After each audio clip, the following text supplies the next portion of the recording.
Crimes passionnels, disparitions inquiétantes ou machinations diaboliques, percer les secrets des faits divers les plus marquants et plonger au cœur des affaires les plus étonnantes de l'histoire judiciaire. La découverte de la vérité ne tient parfois qu'à un fil. Bienvenue dans Chroniques criminelles. 31 décembre 2016, à Lagarde, près de Toulon. C'est soir de réveillon, et Gérard Pardiès, 77 ans, quitte sa sœur et son beau-frère après un dîner de fête. C'est la dernière fois que ce policier à la retraite sera vu vivant. Où est-il ? Que lui est-il arrivé ? Pour le découvrir, les enquêteurs vont devoir se plonger dans le passé de leur ancien collègue. Et ils vont aller de surprise en surprise, car Gérard Pardiès était loin d'être le paisible retraité que décrivaient ses voisins. A-t-il été rattrapé par son ancienne vie ? La réponse dans ce nouveau podcast de Chroniques criminelles.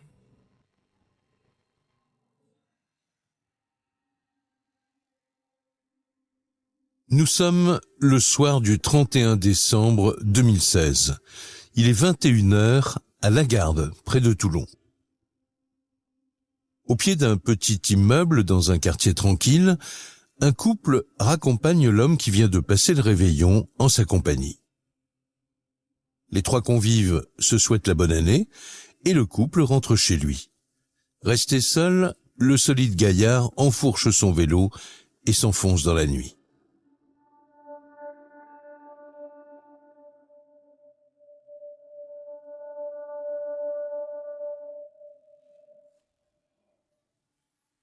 Quelques minutes plus tard, à 3 kilomètres de là, un vélo est couché sur le sol. Alors que la roue tourne encore, une flaque de sang s'agrandit lentement sur le bitume. Le coffre d'une voiture se referme sur un corps inanimé. La voiture s'éloigne doucement dans la nuit, tout feu éteint. Dans la paisible ville de Lagarde, l'année 2017 démarre dans une mare de sang. Nous sommes à 12 kilomètres de Toulon. C'est ici, au bord de la Méditerranée, que débute cette incroyable affaire. Lagarde, c'est un gros village au-dessus de Toulon. Stéphane Minca, journaliste spécialiste des faits divers. Aujourd'hui essentiellement peuplé de retraités qui sont venus s'installer dans le sud. Lagarde est une ville moyenne, ville qui ne fait pas vraiment parler d'elle, où il fait bon vivre. Bertrand Pin, avocat de la défense. Vous avez une partie de la ville qui donne sur des jolies plages, et puis vous avez une partie montagneuse. Une jolie ville, connue également pour sa tranquillité. Pas de problème d'insécurité majeur. Commandant Denis Cartel, enquêteur principal. Juste une petite cité, mais tout est bien réglo, bien cadré. Un coin très calme jusqu'à ce 1er janvier 2017. Tout commence ici, en bas de cette résidence. En fin de matinée, une habitante de l'immeuble constate avec stupeur une flaque de sang énorme sur le parking, avec des traces de pas qui amènent jusqu'à un appartement. Elle est inquiète et va prévenir les policiers de la garde.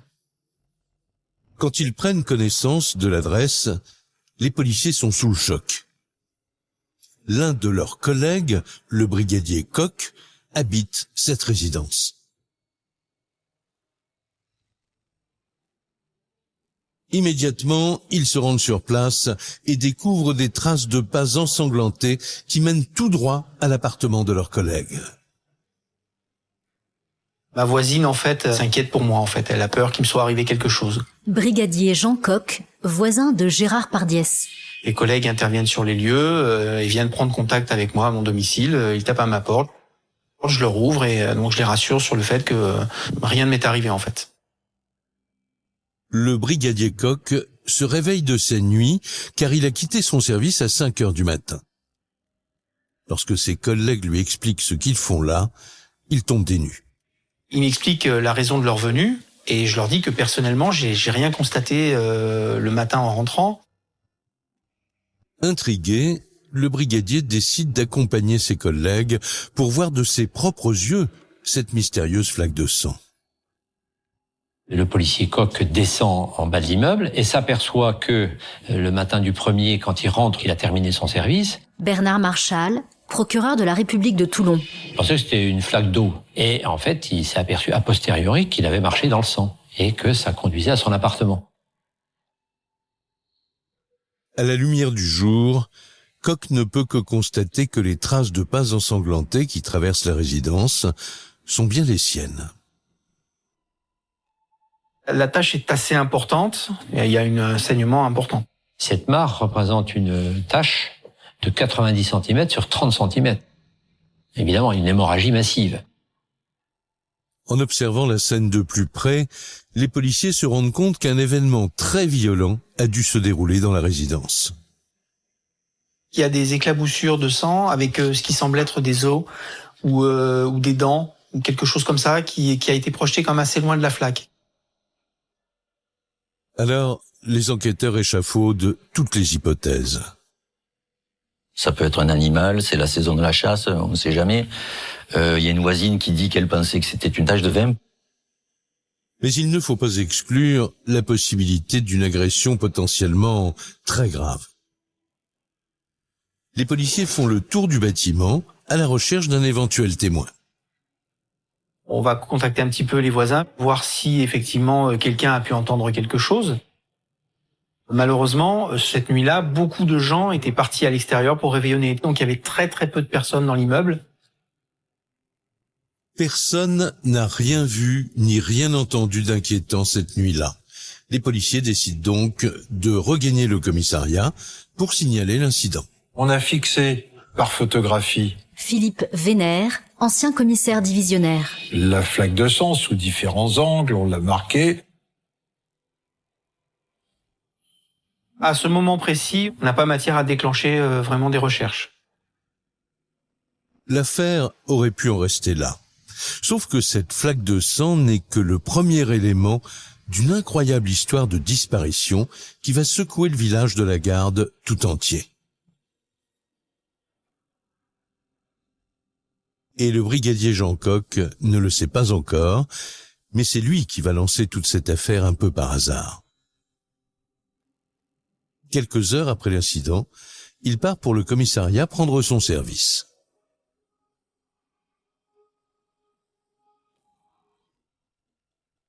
Au même moment, au poste, un individu signale la disparition de son beau-frère, un certain Gérard Pardiès. Ce dernier habite la même résidence que Jean Koch. 17h, je prends mon service, je m'équipe et au bout d'une demi-heure, je suis appelé par le chef de poste qui me demande si je connais le nom Gérard Pardiès. Et je lui dis, bien sûr que je le connais puisque c'est mon voisin. Et il me dit, écoute, on a son beau-frère qui vient de signaler sa disparition. Ce dernier, d'habitude, quand il rentre de chez eux, leur donne un coup de fil pour leur dire « je suis bien arrivé » ou s'il le fait pas le soir même, généralement, le lendemain matin, il nous avise qu'il est bien rentré, que tout va bien. Et là, il ne l'a pas fait. Jean Koch est sous le choc. Gérard Pardiès, qui est son voisin, mais aussi son ami, s'est tout bonnement volatilisé. Le beau-frère s'est donné du mal, il a fait la tournée des hôpitaux, il a un petit peu tourné dans le quartier, et finalement, il vient de trouver la police et il déclare la disparition de son beau-frère. Le brigadier est inquiet car il est convaincu qu'il y a un lien entre les deux événements de la journée. C'est Jean Koch, le policier, qui va faire peut-être accélérer les choses puisqu'il va faire le lien entre ce qu'il a constaté au pied de sa résidence et l'information donnée par Monsieur Bonfils. Donc Jean Koch va expliquer à ses collègues qu'il y a peut-être quelque chose de grave qui s'est passé la nuit précédente. Au commissariat, c'est l'effervescence. Cette affaire s'annonce peu commune. Alors les policiers de la Garde font appel à la Sûreté départementale de Toulon, un service spécialisé dans les enquêtes compliquées. Nous sommes alertés, nous sommes au commissariat central, donc la ville de la Garde, c'est un petit commissariat subdivisionnaire. Donc quand ils sentent qu'il y a un fait un petit peu important qui risque de les dépasser, de leur échapper, ils font appel à nous, à la Sûreté départementale. Commandant Denis Cartel, enquêteur principal. Il y a des groupes d'enquêteurs qui sont là justement pour les disparitions inquiétantes. Donc ils nous transmettent le bébé. Immédiatement, Jean Coq leur livre une information capitale. Gérard Pardiès n'est pas n'importe qui. C'est un ancien flic. Les enquêteurs sont sous pression.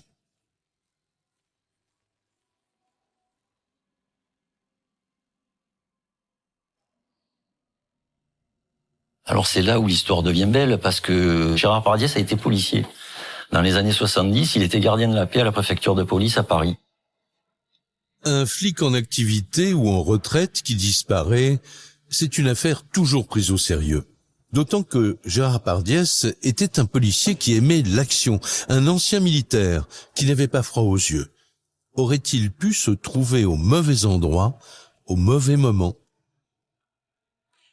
On peut supposer que dans le voisinage, il y a des gens mal intentionnés qui aient pu lui faire un sort, tout au moins l'agresser en sa qualité d'ancien policier.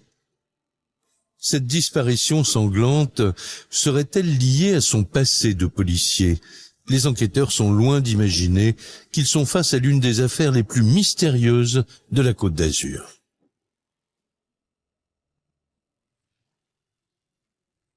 Les recherches commencent sur les lieux mêmes du drame.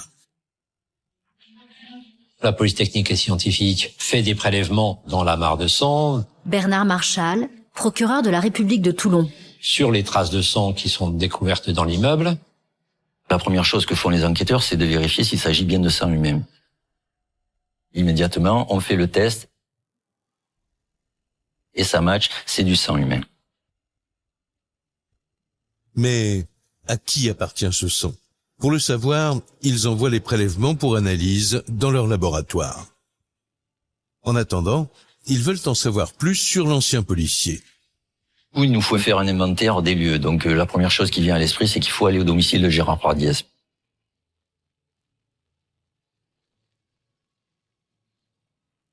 Et là, tout est bien rangé, tout est cosy.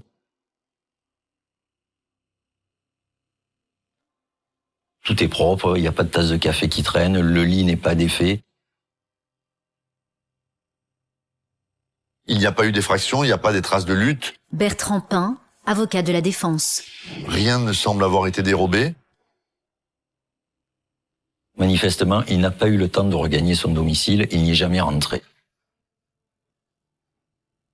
A priori, ce n'est pas un cambriolage qui aurait mal tourné. Mais dans ce cas, où est Gérard Pardiès ?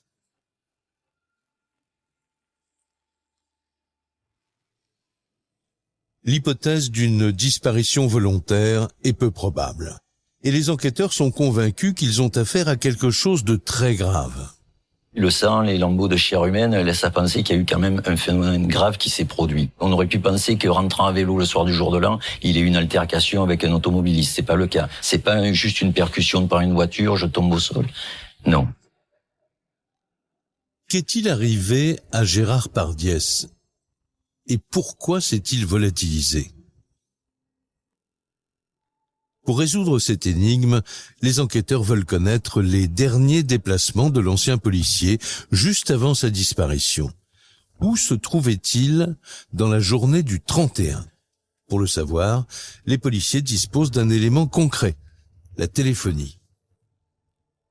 Gérard Pardiès avait un téléphone et on géolocalise son téléphone. La dernière fois que son téléphone borne, il est 21h26 la nuit du 31 décembre et c'est à quelques centaines de mètres de son domicile. C'est très étrange de couper son portable comme ça, Stéphane Minca, journaliste spécialiste des faits divers. quasiment au milieu de nulle part, pas chez lui en plus. Et surtout, il ne le réactive pas. C'est-à-dire que depuis la veille 21h25, il n'y a plus de nouvelles. Cette information, qui pourrait paraître anodine, va s'avérer essentielle pour l'enquête. Car en apprenant ce détail, le brigadier Coq bondit de sa chaise. Quand les enquêteurs me disent l'heure des faits, Brigadier Jean Coq, voisin de Gérard Pardiès. je leur dis mais moi à cette heure-là, pratiquement, j'étais sur les lieux à ce moment-là.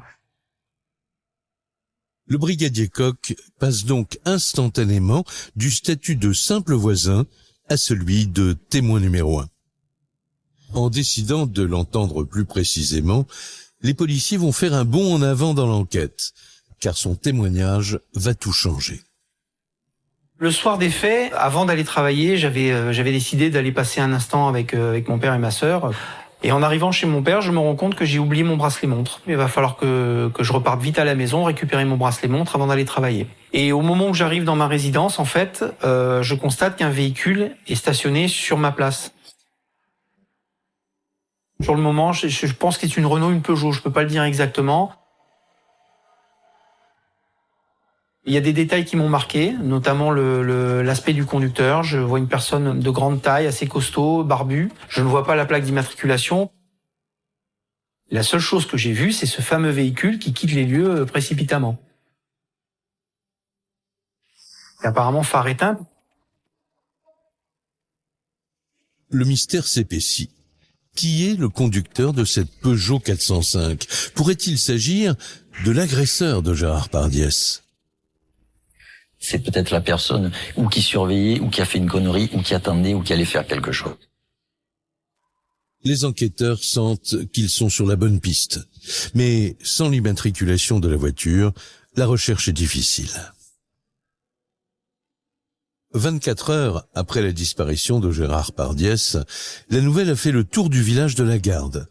L'émotion est à son comble car l'ancien policier était très populaire. C'est quelqu'un qui pose aucun problème, qui est sociable, accessible. Sonia Bonin, journaliste à Var Matin. Et il propose à l'une de ses voisines de garder les enfants si jamais elle avait besoin de faire une course. Donc on est vraiment dans quelqu'un qui paraît totalement sans histoire. C'était un homme qui allait au-devant des personnes, vous voyez. Jacques Bonfils, beau-frère de Gérard Pardiès. Qui vous mettait à l'aise tout de suite. C'était un bon vivant. Gérard Pardiès est tellement apprécié que tout le village se mobilise. Dès le lendemain, la famille de Gérard Pardiès et les voisins vont organiser une battue pour tenter de retrouver le disparu. La presse va relayer cette battue. Il est possible que M. Pardiès soit très gravement blessé. En tout cas, la famille, à ce moment-là, ne veut pas penser peut-être qu'il est mort et cherche des indices. La battue dure 2 jours.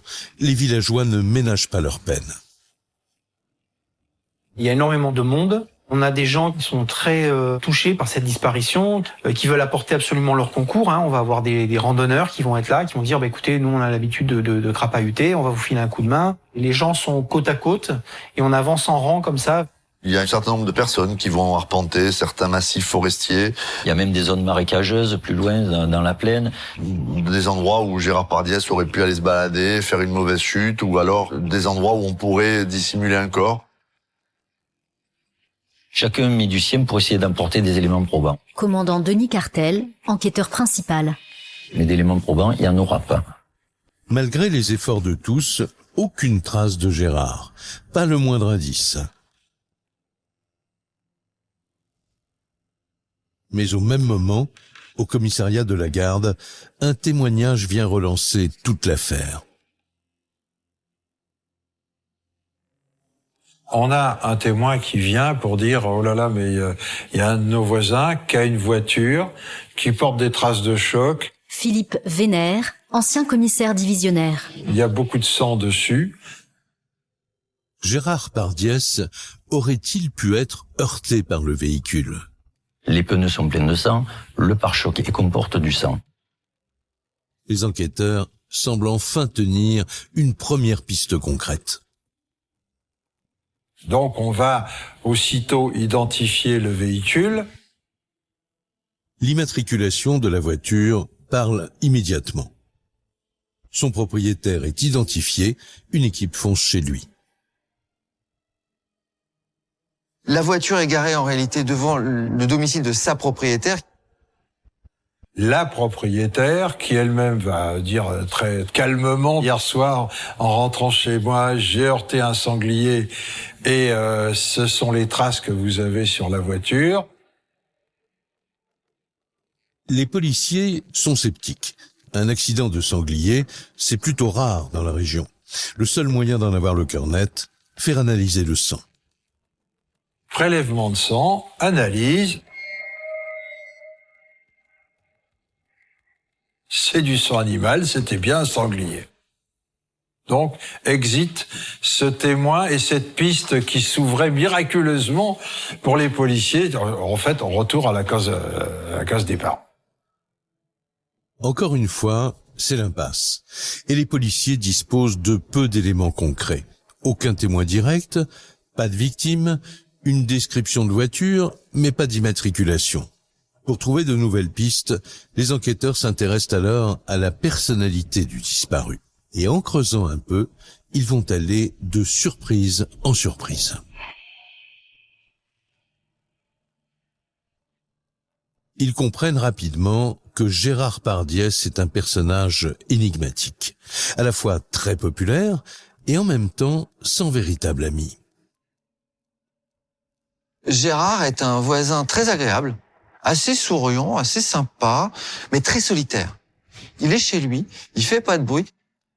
C'est un homme qui se retrouve retiré, qui vit quasiment seul. Personne ne le connaît vraiment. Pour les enquêteurs, il faut cibler la personnalité de la victime. Donc, qui est mieux placé pour cibler une personnalité? Ce sont les proches, les enfants. Gérard Pardiès a eu 3 enfants. Leur mère est décédée en 2001 et l'aînée, Isabelle, vit elle aussi sur la Côte d'Azur. Les hommes de la sûreté la convoquent immédiatement et très vite, elle lève le voile sur les raisons de la solitude de son père.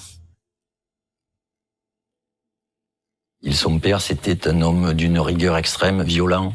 Il battait ses enfants, sa femme. C'est quelqu'un de très dur, d'assez impitoyable. Les enfants en ont un souvenir effroyable. Gérard s'en prenait le plus souvent à ses 2 fils qui le détestaient. Adultes, ils avaient cessé de le voir. Et si la disparition de Gérard était liée à cette haine familiale? Les policiers veulent tout savoir de ces 2 hommes. Ils commencent par le plus jeune, Philippe, âgé de 43 ans. C'est celui qui a eu le plus de problèmes avec son père. Le cas des Philippe, là, on a un petit problème parce que la grande sœur nous dit qu'il s'est battu avec son père. Il en est venu aux mains et également, il ne lui parle plus, il n'a plus de contact. Les policiers se penchent un petit peu sur le cas de Philippe, vont apprendre qu'il a été interné en psychiatrie. Bertrand Pin, avocat de la défense. Et qu'il est actuellement suivi et qu'il vit dans une résidence hospitalière avec pourtant des possibilités de sortie. Un père violent, un fils fragile, les policiers ont peut-être entre les mains les clés du drame. Reste maintenant à vérifier l'emploi du temps du fils cadet. Où était-il au moment de la disparition de son père? Pour le savoir, les policiers appellent l'institution où séjourne Philippe. Au moment des faits, le médecin responsable de ce patient va dire qu'effectivement, il était là et qu'il n'a pas du tout quitté l'établissement et qu'il n'a pas eu même de permission pour le jour de l'an. Et là, la porte se referme, puisqu'il y a un alibi. La piste Philippe Pardiès se referme à ce moment-là.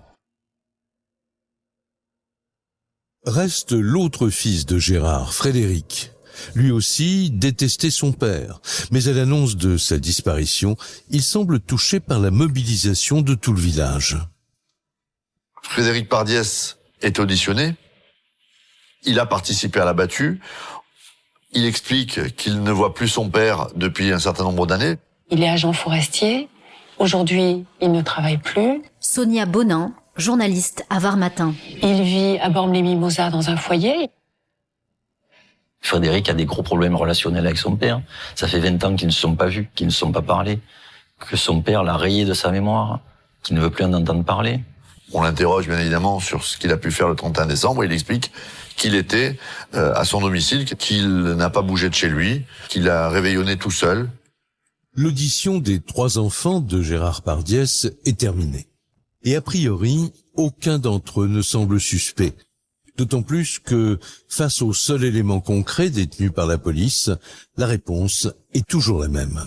Évidemment, la question est posée aux 3 de savoir s'ils ont une 405. Stéphane Minca, journaliste spécialiste des faits divers. Et les trois, ni eux, ni leur entourage, personne N405. Encore une fois, retour à la case départ. Pas de suspect et aucune trace de cette voiture aperçue la nuit du drame. 48 heures après sa disparition, l'affaire Pardiès est de plus en plus mystérieuse. Ce qui intrigue vraiment les enquêteurs, c'est cette immense flaque de sang. Elle suggère une violence qui ne cadre pas avec la vie apparemment rangée de Gérard Pardiès. Mais en remontant plus loin dans son parcours, il découvre que l'ancien policier cachait en fait un passé extrêmement sulfureux.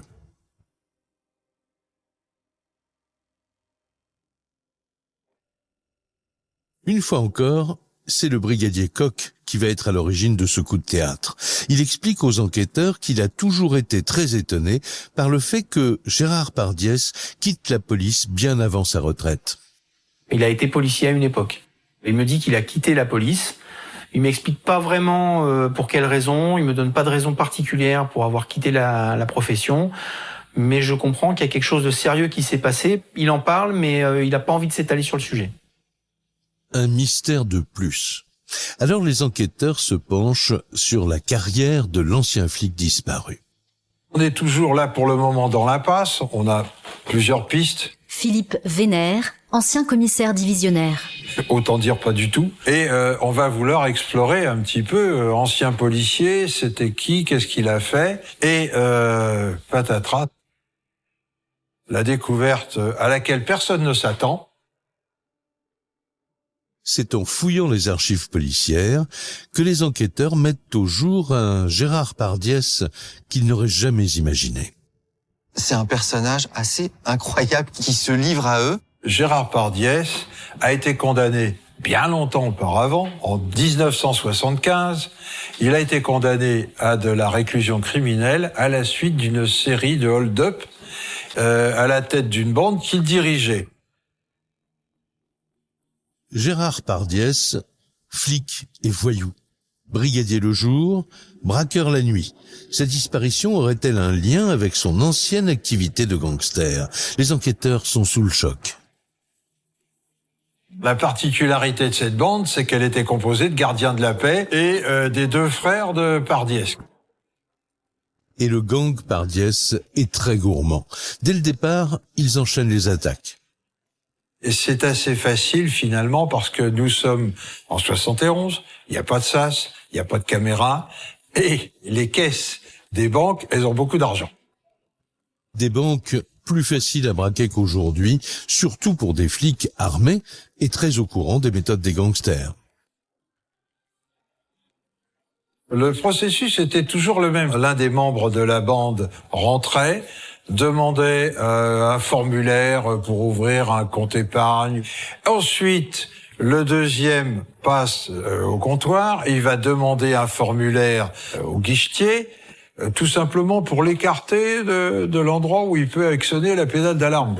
Et à partir de là, ça c'était le rôle de Gérard Pardiès, il sortait son arme de service, s'il vous plaît, il braquait gentiment. C'est donc, il se faisait remettre les sommes qui étaient détenues par le caissier. Ils repartaient comme ils étaient venus. Les enquêteurs n'en reviennent pas. Pardiès et sa bande réalisent en tout 7 braquages dans les années 70, tous de haut vol, sans jamais se faire repérer.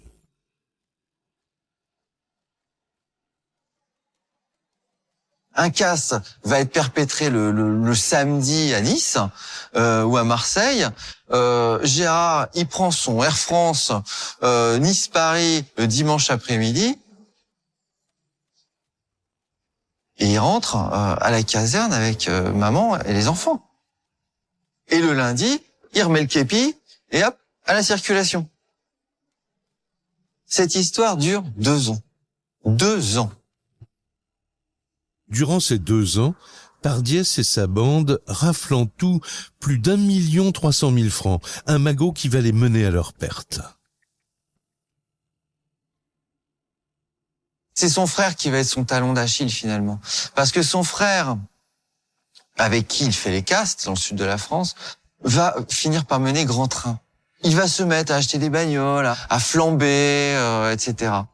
Et donc, on va aller voir ce frère Pardiès. On va finalement rentrer chez lui, faire une perquisition. Et là, bingo. On trouve 2 perruques. On va trouver une paire de lunettes de soleil à monture épaisse. On va trouver un bonnet de marin américain. Exactement tout ce qui a été décrit par plusieurs témoins concernant plusieurs braquages. Et donc, on est au mois de juillet 73. Les frères Pardiès sont inculpés et incarcérés. Toute la bande est mise sous les verrous. Gérard Pardiès écope alors d'une peine de 8 ans de prison. Mais avant de se faire prendre, Gérard Pardiès et ses complices n'avaient pas fait les choses à moitié. On considère que le butin total représente 1 300 000 francs de l'époque, ce qui, grosso modo, représente 1 200 000 euros d'aujourd'hui. Et ce butin, évidemment, on ne le retrouve pas. Les enquêteurs s'interrogent. Et si sa disparition était liée à ce magot qui n'a jamais refait surface? Cet incroyable scénario doit être vérifié. Tout de suite, on s'enflamme, notre imagination déborde et on se dit, est-ce que ce ne seraient pas des anciens complices ou des anciens comparses? Commandant Denis Cartel, enquêteur principal. Qui ont essayé de lui mettre la pression pour un éventuel magot caché. On peut se demander s'il n'y a pas eu une partie du butin dissimulée quelque part qui, Bertrand Pin, avocat de la défense. des années après, fait des envieux, fait des jaloux. Les policiers partent à la recherche du butin et des complices. Ils retrouvent la trace des hommes du gang Pardiès.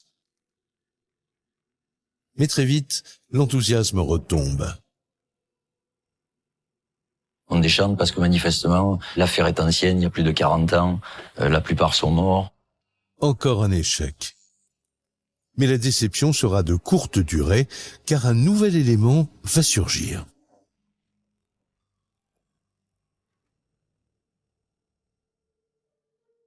Certains membres de l'équipe sont toujours à la recherche de la fameuse 405 aperçue au moment de la disparition de Gérard Pardiès. Ils font un travail de fourmi en entrant les identités de tous les proches du disparu dans leur fichier. Casier judiciaire, carte grise et enfin celui des plaintes. Et là, surprise. Un nom apparaît sur les écrans, celui d'une personne qu'ils ont déjà auditionnée dans ce dossier. On s'aperçoit qu'il y a un témoin qui n'a pas été très franc avec les enquêteurs, qui ne leur a pas dit toute la vérité. Celui qui n'a pas tout dit n'est pas n'importe qui. C'est Frédéric, l'un des fils de Gérard.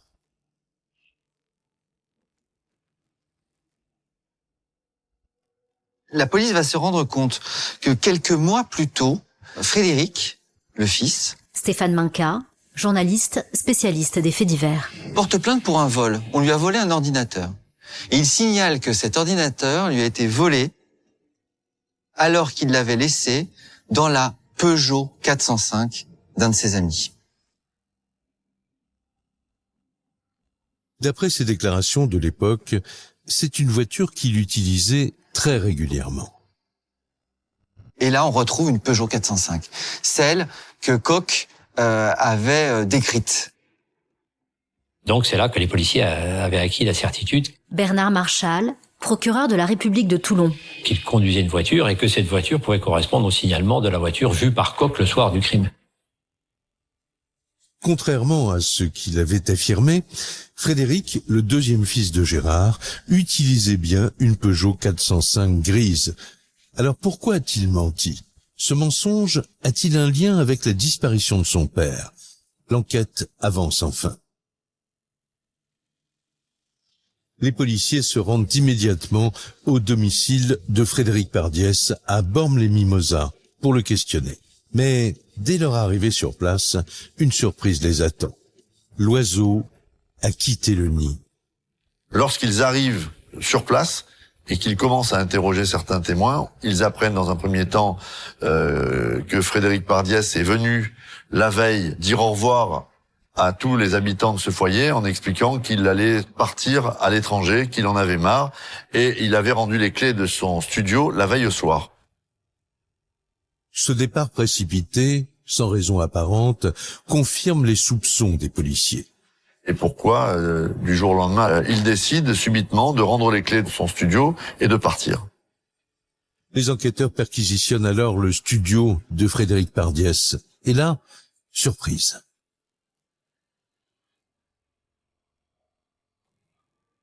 Les locaux sont vides, il n'y a plus rien. Frédéric Pardiès a disparu.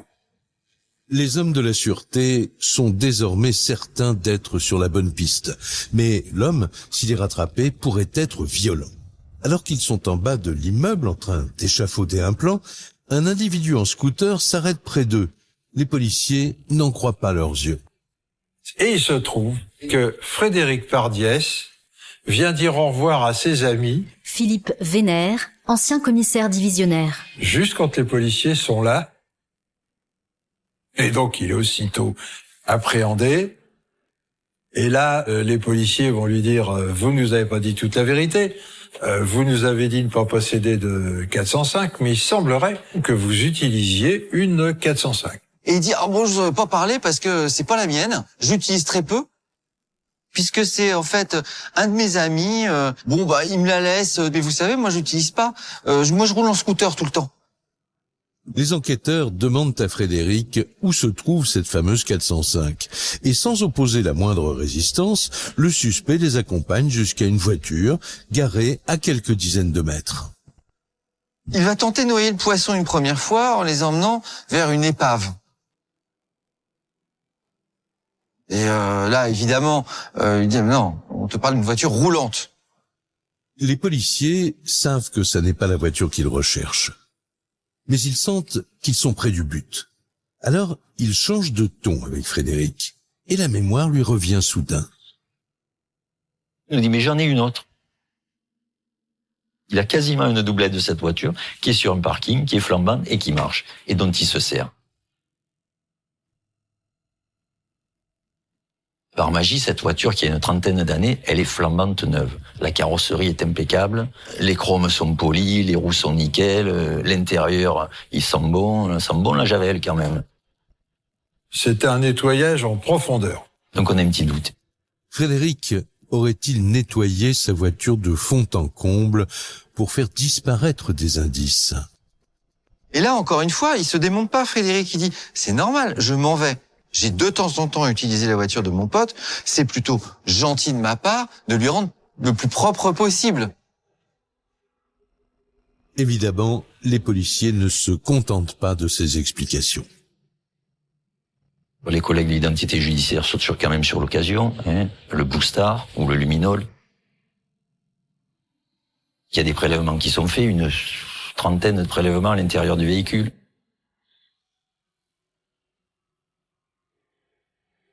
Et on s'aperçoit que la voiture, elle est bourrée de taches de sang.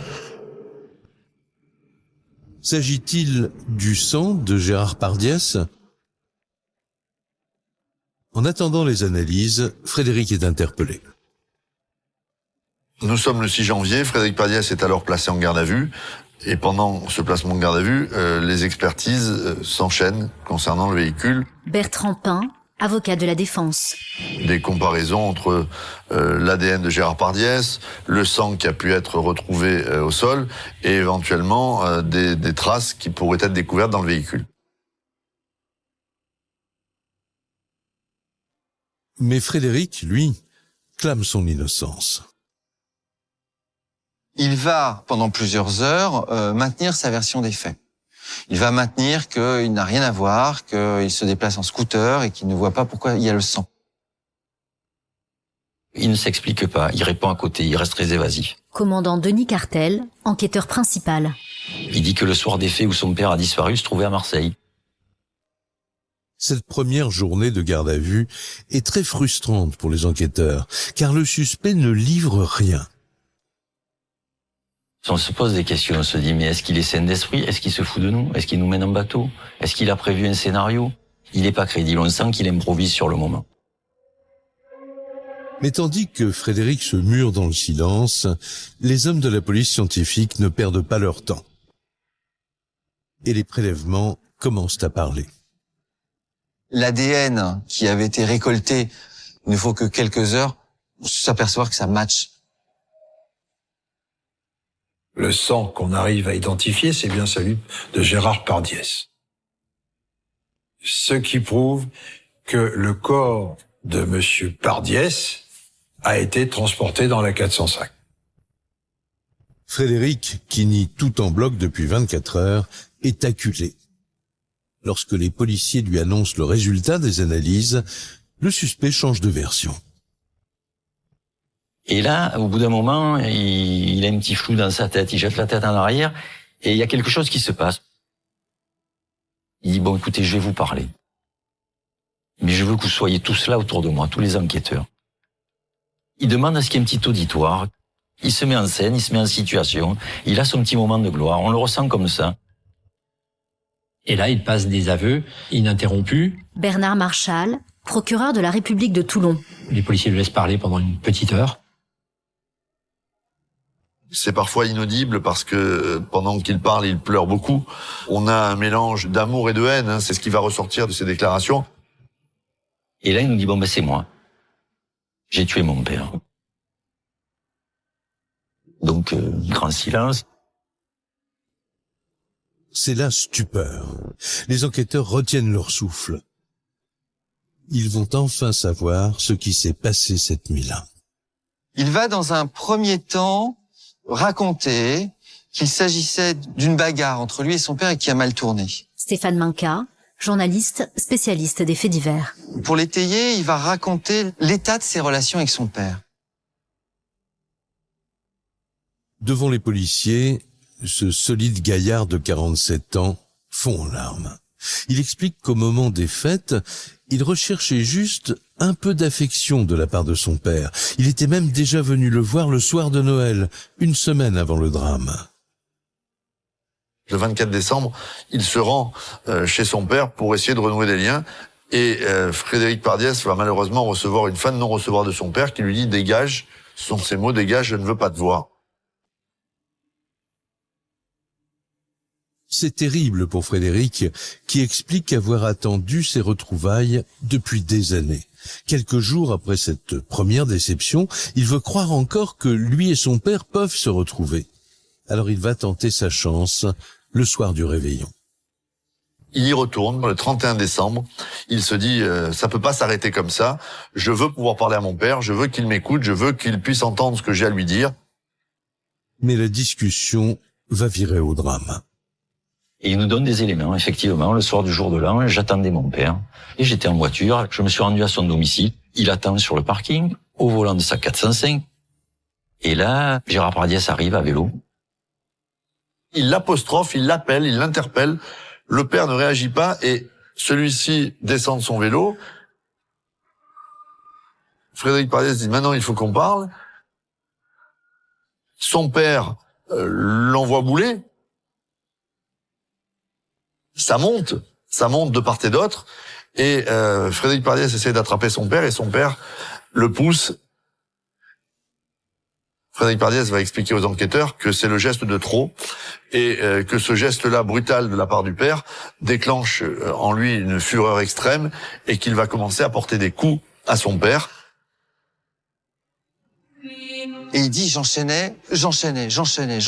La scène dure. Et on peut imaginer qu'elle a été très violente. Repensons à la flaque de sang que le père a laissée. Les deux hommes tombent au sol. Et Frédéric Pardiès va expliquer avoir porté un certain nombre de coups, des coups de poing, des coups de genoux. Et également avoir frappé la tête de son père au sol. Ça dure quelques secondes, mais c'est assez violent. Frédéric Pardiès est carré, est assez costaud, son père est assez costaud. Et il tue son père à coups de poing et de coups de genoux.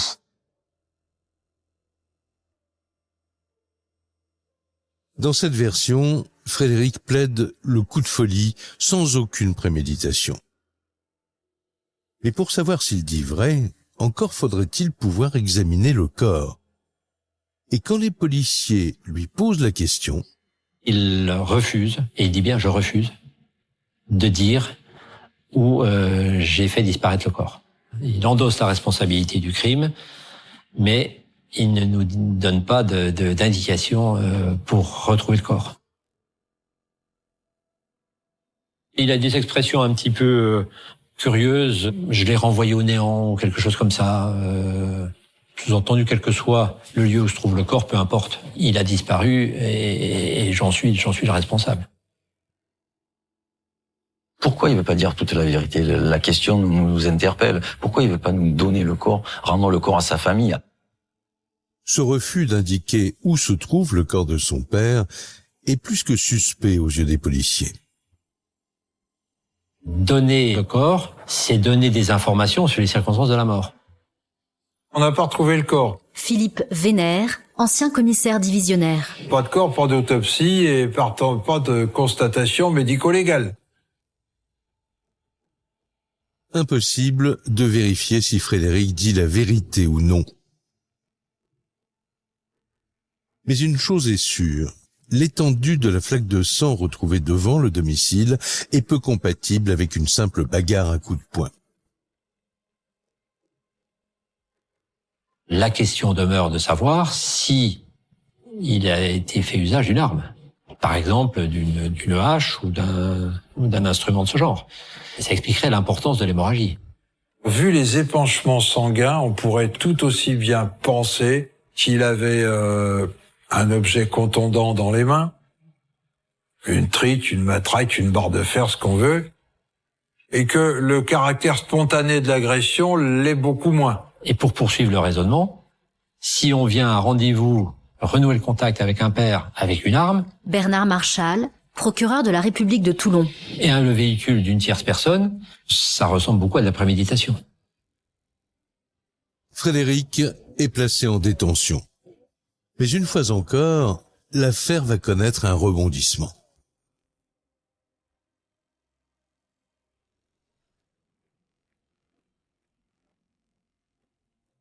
En prison, l'état de santé mentale de Frédéric se dégrade brutalement. Frédéric Pardiès va se retrouver interné en psychiatrie.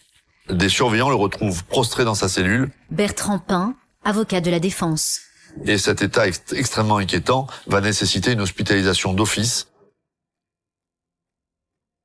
La seule personne autorisée à communiquer avec Frédéric, c'est sa sœur, Isabelle. Et le suspect va se montrer un peu trop bavard. La juge d'instruction va avoir la bonne idée, parce qu'elle a placé la sœur sur écoute téléphonique. Elle va écouter une conversation entre Frédéric Pardiès et sa sœur Isabelle. Cela fait maintenant 1 mois que Gérard Pardiès a disparu. Avec cet enregistrement, les policiers espèrent enfin pouvoir localiser son corps. Frédéric Pardiès va expliquer à sa sœur qu'il a décidé de jeter le corps à la mer, mais de toute façon, les policiers ne pourront pas le retrouver. Les enquêteurs écoutent médusés le récit de Frédéric. Il va raconter son périple Stéphane Minca, journaliste spécialiste des faits divers. après avoir finalement mis son père mourant dans le coffre. Il habite à Bormes-les-Mimosas. À côté, non loin, se trouvent des plages. Il est amateur de sport aquatique, de plongée, il est à l'aise avec la mer. Sur la plage se trouvent 2 canoës. Commandant Denis Cartel, enquêteur principal. Il prend les 2 canoës, il charge le corps de son père sur un canoë, il le leste d'une ceinture de plomb qui lui servait à plonger. Il met un canoë en remorque, il part avec sa pagaie.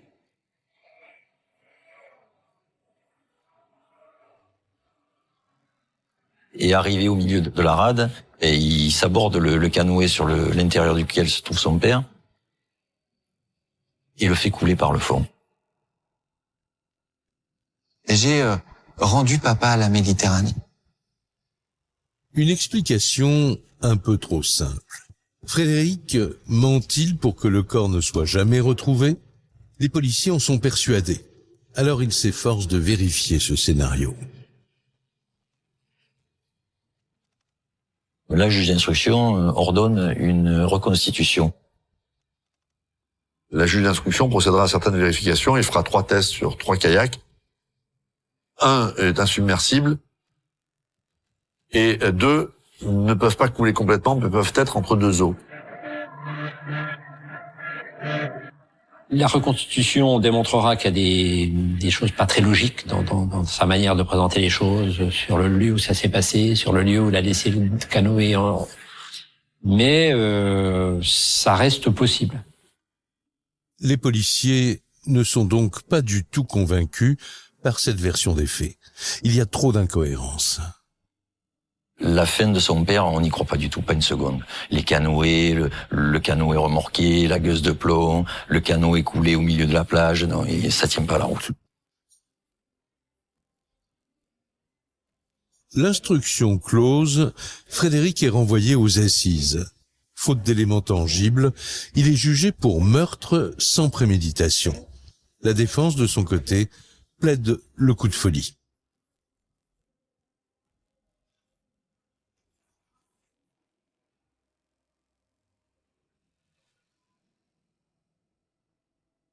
C'est le 7 janvier 2020, soit 3 ans après les aveux de Frédéric, que s'ouvre le procès à la cour d'assises du Var.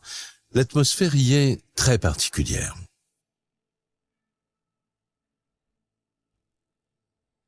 L'ambiance au procès, elle est lourde. Brigadier Jean Coq, voisin de Gérard Pardiès. Très peu de monde dans la salle. Principalement des journalistes ou il y a peut-être 1 ou 2 curieux. On a Frédéric Pardiès qui est seul. On n'a personne sur le banc des parties civiles parce que sa sœur a écrit quelques jours avant le procès pour dire « Je viendrai témoigner, mais je ne veux pas enfoncer mon frère ». Et vous avez un quasi huis clos.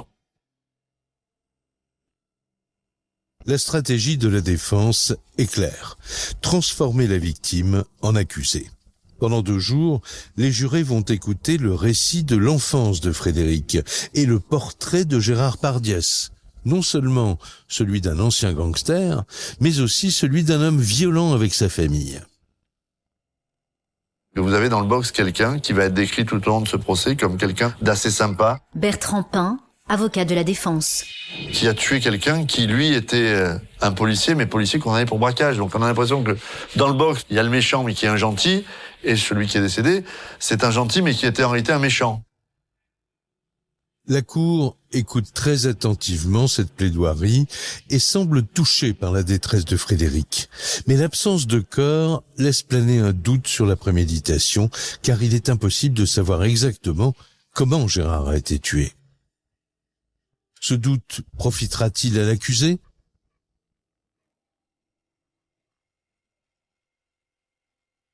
Le jury se retire pour délibérer. Frédéric risque 20 ans de réclusion. Il est condamné, il prend une peine de 12 ans. On n'est pas dans le cas du pervers qui va assassiner ou violer des inconnus. Philippe Vénère, ancien commissaire divisionnaire. On est dans le cas d'un enfant qui a accumulé un lourd passif affectif contre son père. Donc, ça peut expliquer. Je pense que les jurés ont pris en compte la personnalité, le passé, extrêmement douloureux, la personnalité de la victime. Frédéric est reconnu coupable de meurtre, c'est-à-dire d'homicide sans préméditation. Pour les témoins de cette affaire, l'origine du drame est sans nul doute à chercher très loin dans le passé de cette famille. C'est vrai qu'il aurait peut-être voulu renouer les relations avec son père et que le père là, ne voulait pas. Jacques Bonfils, beau-frère de Gérard Pardiès. Il voulait plus entendre parler de ses garçons et qu'il avait envie de vivre et de finir sa vie tranquille.